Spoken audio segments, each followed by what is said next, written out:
Hello YouTube, and welcome to my studio. My name is Jack. I'm a fiber artist specializing in crochet. At this point, I'm probably most well known for my work crocheting the Stardew Valley world map pixel for pixel. I'm excited to use YouTube to talk more about that project, but I do have a lot of other things to share with you too. Today, I'd like to give you a look at my studio space and talk about some of the strategies I use to keep it organized, as well as the approximately 500 other works in progress that I have going right now. These projects don't get as much screen time as the Stardew Valley map does, but may give you a better idea of what is soon to come on this channel. I have a lot of irons in the fire, many plans in the works, many hopes and dreams, so if you haven't already, grab yourself a cozy drink and let's hang out for a little while.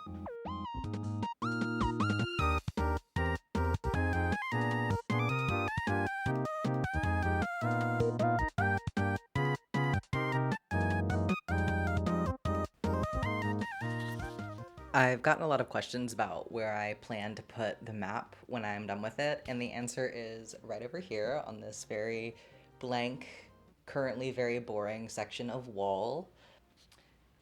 And then right next to that, we have the bulk of my cotton yarn storage. This is overflow storage that I kind of had to create when the Joann closing sales were going on. I never set out to be someone who has a big yarn stash. I think in this case in particular, it was just sort of like a smart move because I knew that I was going to be using a lot of yarn. In particular, the KC Knit and Crochet brand yarn that was Joann exclusive. I have been informed that Hirschner's has in fact picked this up now, which is very exciting, but at the time I did not know if this was going to be available anymore, and the cotton yarn in particular is one of my favorite yarns. I do also really like the wool and the alpaca, and there's another one that I wanted to try, but I never got around to trying it because it's kind of expensive. I like their stuff, so I'm really glad that they're still around, but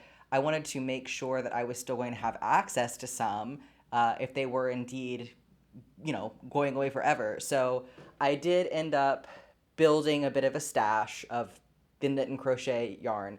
That is what the majority of this is. I do have some 24/7 cotton in here as well, just because I wound up making this like the cotton yarn. I decided I would put all of it together. I do also have a little bit more overflow in my closet because, like I said, the Joann closing sales were going on. I also have a couple of pounds of love thrown up here. This is my acrylic yarn that I can't fit in my regular storage just because it's really bulky.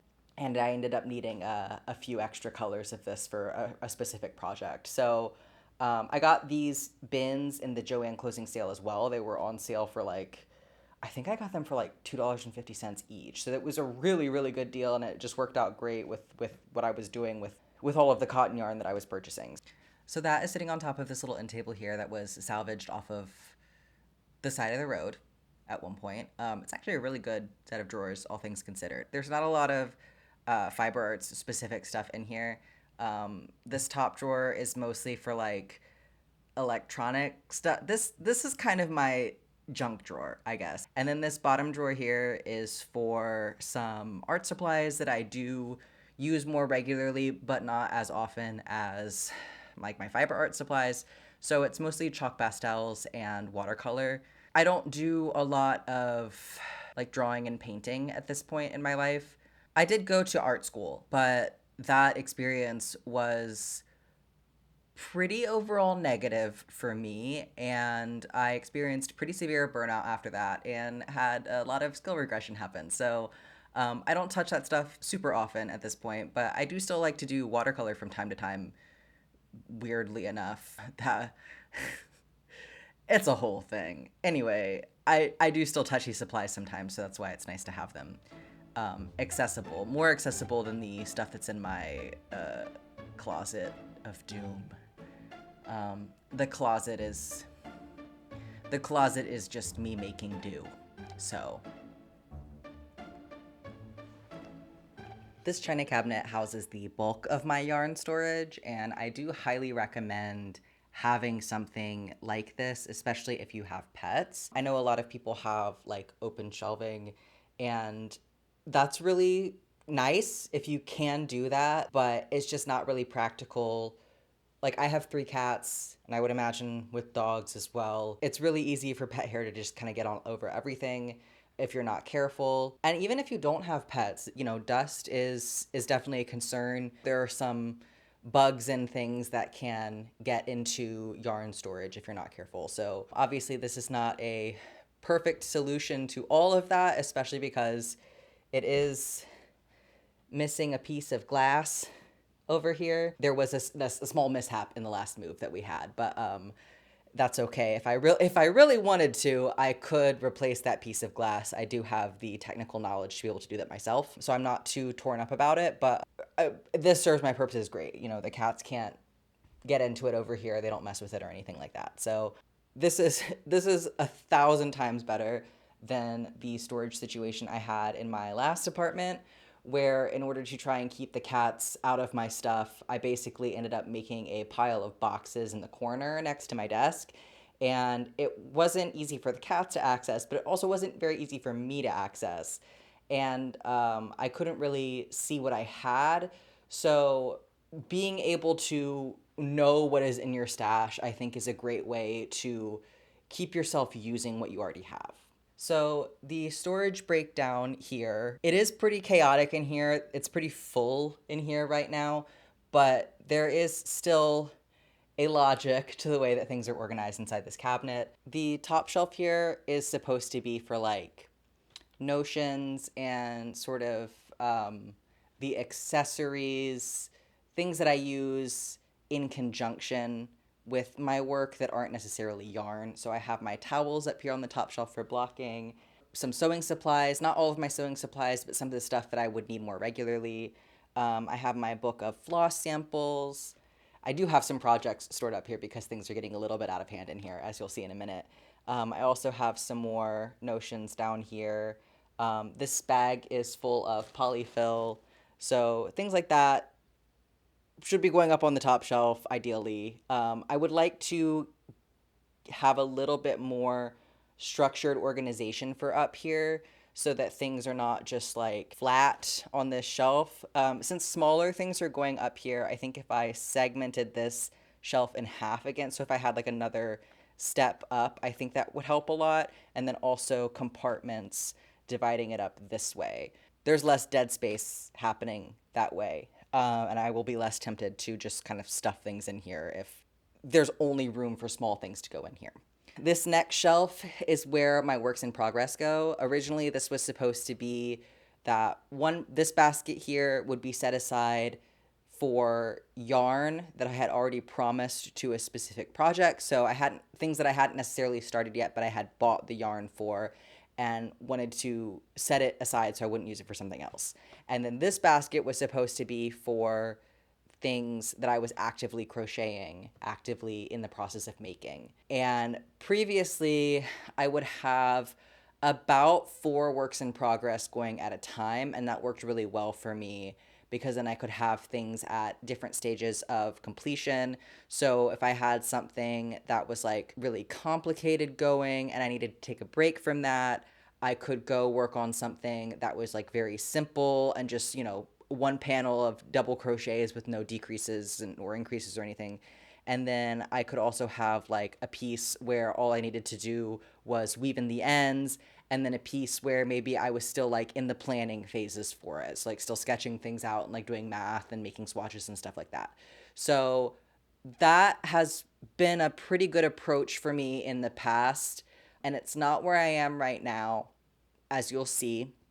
I think a big part of that is just having a project that has been going on for so long.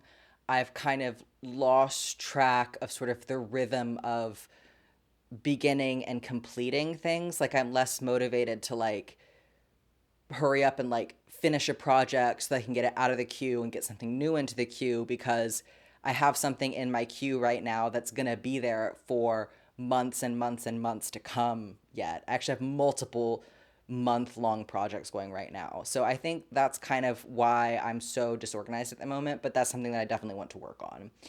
The shelves below that, these bins are just yarn storage. I really like these bins because they're lower in the front and higher in the back. so they kind of have a slant to them. So it kind of keeps the yarn from falling out of the back. I can like pile them high and still see what's going on inside without being limited in my ability to like see them or access them by having a high front. So the low front makes it easier to get in there, but then the high back makes it so that I can still pull the bins out and stuff doesn't fall out. It's really nice for that. I can pile my yarn up a little bit more. On the bottom here, this is all acrylics. And then in the middle here, I have a bag of miscellaneous floss. So this is stuff that's like not labeled or it's not DMC, so it doesn't match like the rest of my stash, things like that.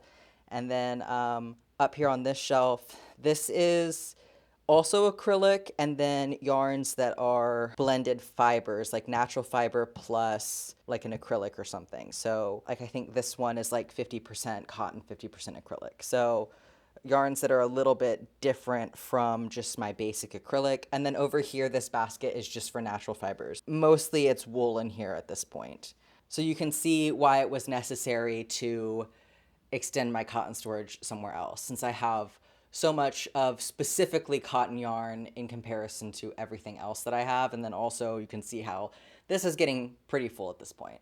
Up on top of my cabinet, the storage extends. This is where I keep my floss. This organization system is pretty great. I have this bigger bin for all of my full skeins of floss, and then I have the smaller compartment for bobbins. I have some more, associated materials in the middle here, like my scale and a spindle.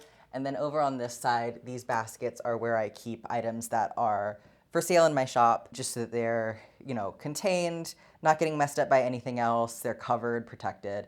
I had originally gotten these bins for storing works in progress that had a lot of moving pieces to them. So like I had this one project that I'm still working on actually, and I needed it's a tapestry project, and I had a lot of balls of yarn that I had to keep track of. So I had these bins to keep all of that together and keep it from getting messy, but it became necessary to extend my stock into these. So that's been really nice to have.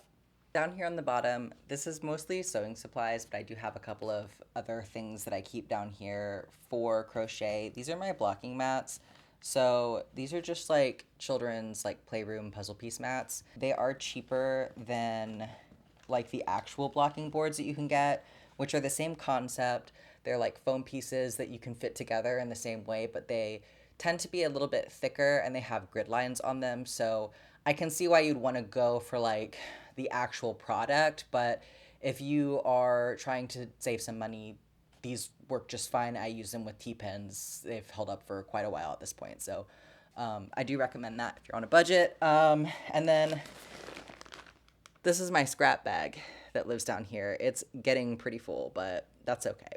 If I decide that I want to make my life even more complicated and take up a new hobby, I have plenty of material for carding and spinning. So there you go. And then I can also use this as stuffing, but it's just still better than throwing it away. And then we have my sewing machine, and this trunk here holds all of my fabric. So I'm sure we will be getting more into these things soon in an upcoming video. I have a lot of plans for things that I would like to do with sewing, and finally getting into using some of the fabrics that I've had in here for such a long time, since I was a teenager. So it'd be nice to make use of that.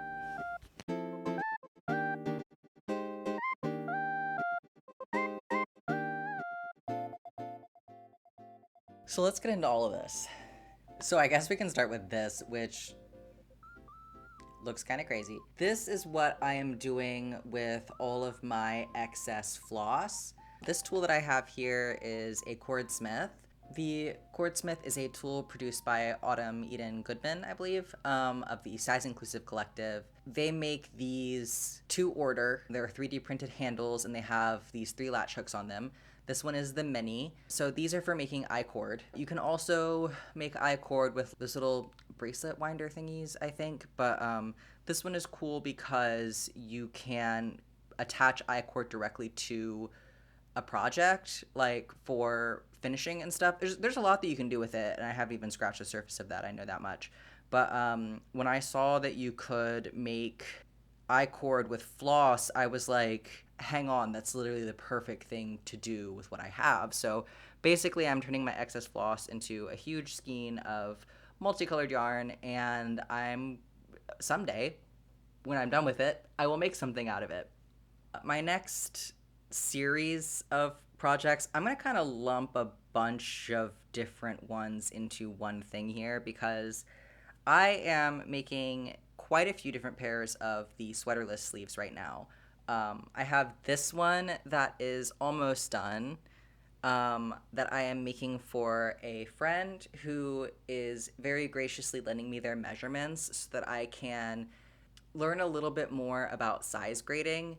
I do intend to make the sweaterless sleeves into a pattern, hopefully sooner than later, but I am new to size grading, so I want to make sure that I'm approaching it in an educated fashion, and I think that it's really important to test things on actual bodies. It does bother me that oftentimes for size charts, everything is just sort of like scaled up without any thought for the fact that just because someone has a larger bust, that doesn't mean that they're 7 feet tall. I really want to pay attention to the way that changing the measurements changes the fabric, changes the proportions, and all of that. So I'm very grateful to have friends who have different body types from mine so that I can see how that impacts the fit. And so this one I think is pretty close to done.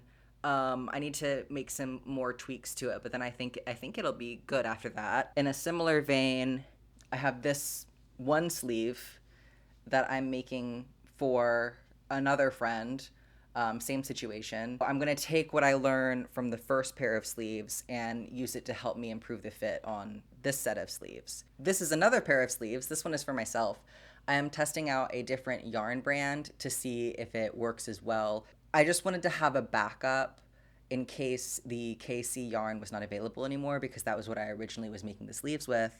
So I'm trying out this Premier Hipster Cotton, which is really pretty. They have some really cool colorways. Some of them are a little bit like, I feel like I don't quite get them, but I feel like they would make sense for festival wear, which seems in line with kind of like what the brand is. But I thought this one was super pretty. It's called Canyon Walls, and I think that the look of it really fits that name. So I'm making this pair of sleeves just for myself because I haven't actually made a pair for me to just like actually have and wear yet.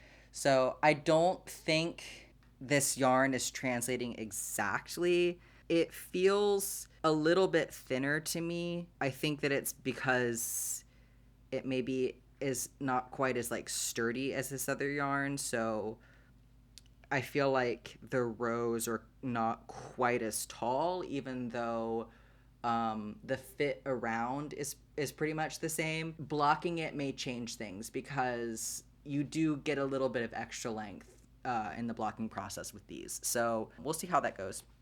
Last pair of sweaterless sleeves that I'm making is just a black pair as part of a trade with someone. I'm going to be getting a new tattoo very soon in exchange for some crochet projects. So I'm making these sleeves for that trade. Fortunately, they seem to have a pretty close body type to mine, so I feel confident about making these sleeves. And then I'm also making a little something extra for that for them. So I'll have more about that coming soon. This next project is one that I have been working on for a while, but I haven't really been compelled to finish it because it is a pretty heavy piece. It's like a cropped sweater and it's made from acrylic yarn. I don't really at this point like to use acrylic yarn for wearables just because I feel like the end result is not as nice to me, but it is a really great way to experiment because it's, such low cost. So this piece that I'm making is very much about trying things out. So I wanted to go with a low cost solution for this as opposed to spending a bunch of money on yarn for something that I don't even know if it's going to work how I want it to. So this one is almost done. I just need to add the neckline and then finish the bottom. I say that like there isn't quite a lot that's going to go into finishing the bottom, but I might make this one more cropped. So that's an option, but it's a hot dog. This is the second one of these sweaters that I've made. This is my design, and the way that the concept started was not actually based around the idea of a sweater that was a hot dog, but playing with folding paper hot dog style versus hamburger style. So the way that this sweater is constructed for the most part is by making a big rectangle and folding it in half. And then you get these really dramatic sleeves.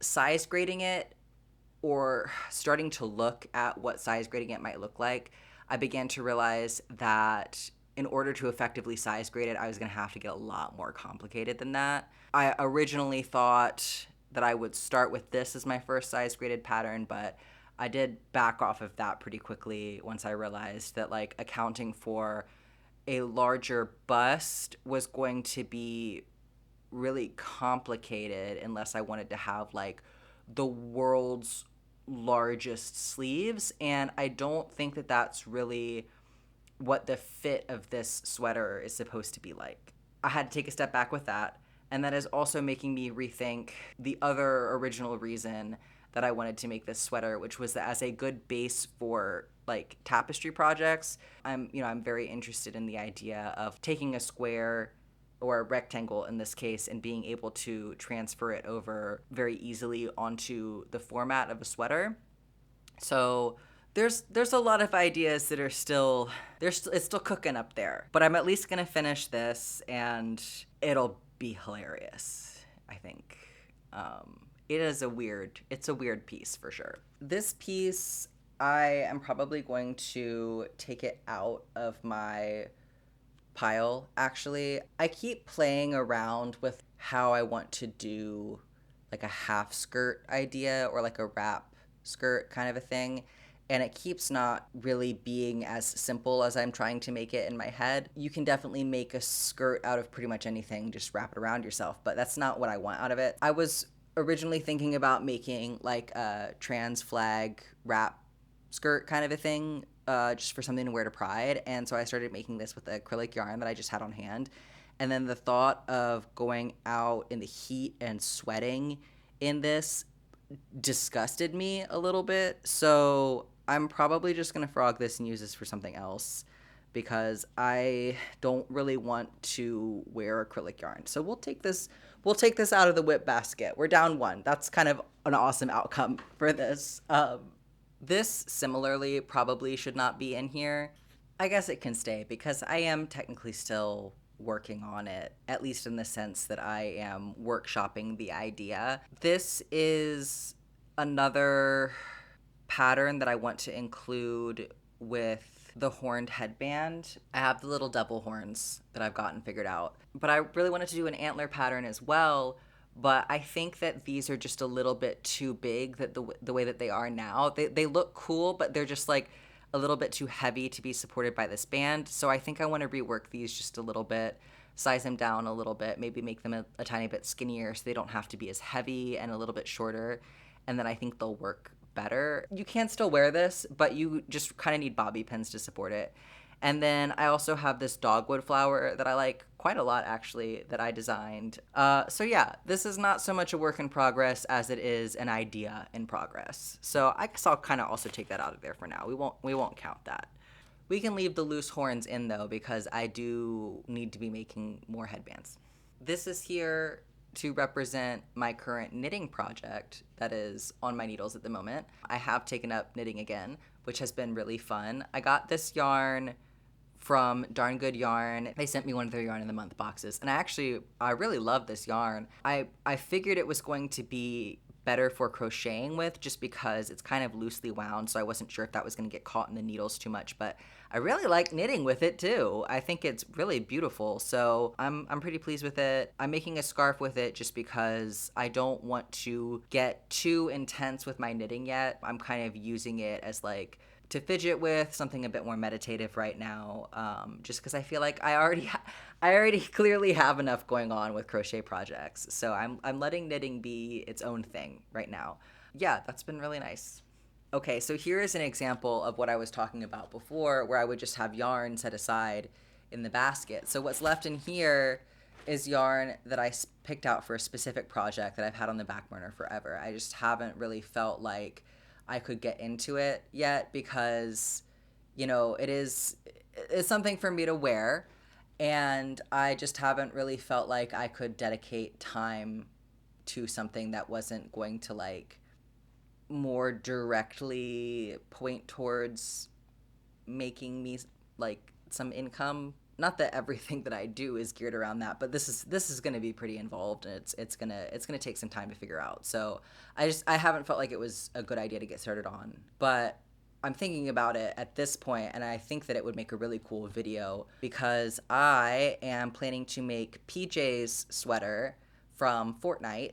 It's a pretty iconic sweater, and I see the vision for how it could go together. There's some pretty complicated parts, but for the most part, I feel like I get how I could make it happen. And I found this yarn. This is the Essential Wool from KC, and it's the perfect color. And I'm so excited about that. I also have some black yarn. So yeah, I think that I have enough to finish that project, but it's just something that I have to make time for. This project here is something that I have been fiddling with for a while. As I was saying with the hot dog sweater that I showed off, I also had a thought about a hamburger style vest. So, when you fold the paper down the long side, that's hot dog style. And when you fold it down the short side, that's hamburger style. So I've been toying around with this. This looks like it's finished, but I really don't like how I finished the ribbing down here on the bottom. I just don't like how it cinches in. It's not how I want it to look because it kind of messes with the fit of the top of it a little bit. So I'm rethinking it. I know that I could make a vest in a similar style that would look better, like without having to do a lot of mental gymnastics the way that I am, but that's not that's not the point. There's a certain ratio that I am trying to preserve that is mimicking the ratio of that paper when it's folded, and it's just unfortunate because it results in a pretty high crop, and that's not what I want. So I'm just having to fiddle with it. It's on the back burner. It's simmering right now. I need to let it cook inside of my brain. So there's that. I also have this panel that is probably just going to get frogged. So I guess I can take it out of my works in progress. I was toying with something there because I thought I might not be able to get any more of that yarn, but now it seems like I can, so I would rather save that for something else. The last thing that's in here is so sad. So this was done. It's a little baby fit tee. So it's a little bit of like a cap sleeve, a little bit cropped, but I don't like the stitch that I used for it, actually. I don't like how it affects the drape of the fabric, and I don't like the neckline that I did on it, and I don't like this sparkly yarn. I can't stand how it feels on my skin. When I was just feeling the skein of it in store, I thought it would be fine. Like, I thought that the tinsel was going to sit flush enough with the main body of the yarn that it wasn't going to irritate me. But when you start crocheting with it and it gets all like crinkled up and stuff, it has quite the texture to it. So I probably should have known better, but worth a try. So I'm I'm gonna frog the whole thing. I'm gonna frog this whole thing, which is so sad because, like I said, it was done. But I would rather have this yarn back and redo the idea better because I do still really like the idea. I just want to make some adjustments to the fit and use a different stitch. But yeah, kind of a tragedy that like I got all the way through this project and then didn't like it. So that is that. That's all of my works in progress. So I feel like out of all of this, some of them are more truly works in progress than others. Some of them are actually actively being worked on versus some of them are just kind of like sitting here sadly because I haven't gotten around to reconfiguring them yet. So I would say the what I'm truly working on right now, one, two, three, four, five, 6, 7, 8. And then, oh my God, I didn't even show off the map yet. So this makes 9. If you're here on my channel, you've probably already seen this project by now, but this is the Stardew Valley world map that I've been working on for months at this point. And it will continue on for many months more. So I have an entire playlist of the shorts that I've made, cataloging that journey. And then in addition to this months-long project, I have 2 other very lengthy projects that are going on right now, but I can't actually show them because one of them is a surprise and the other one is a commission for someone and also a surprise. So eventually I will be able to show those things off. I just can't do that right now. So that makes 10, 11 projects that I would say that I'm actively working on currently. So more than 4. And this is where I go. I do the majority of my work at my desk, especially when I'm working on more complicated tapestry projects. I usually pull up my patterns on my monitor. I do occasionally print things out, but that tends to just be what's most comfortable for me. So this is actually a pretty poor representation of what my desk usually looks like. It tends to be more along the lines of mountains of projects piled up on either side. I also keep my sketchbook on my desk. This is specifically my fiber arts and crochet sketchbook. I do have another sketchbook for drawing that I don't really use as much. You'll be seeing a lot more of this though in upcoming videos, so be sure to subscribe if you would like a look inside. And if you enjoyed our time together today, give this video a like. I'd also love to hear about your works in progress down in the comments, or maybe what you're most looking forward to working on or seeing me work on in upcoming videos. Before I sign off, I'd like to give a special thank you to my audio guy, Neve, for helping me get through this whole project. I don't know how I would have done this without you, and I will see all of you next time.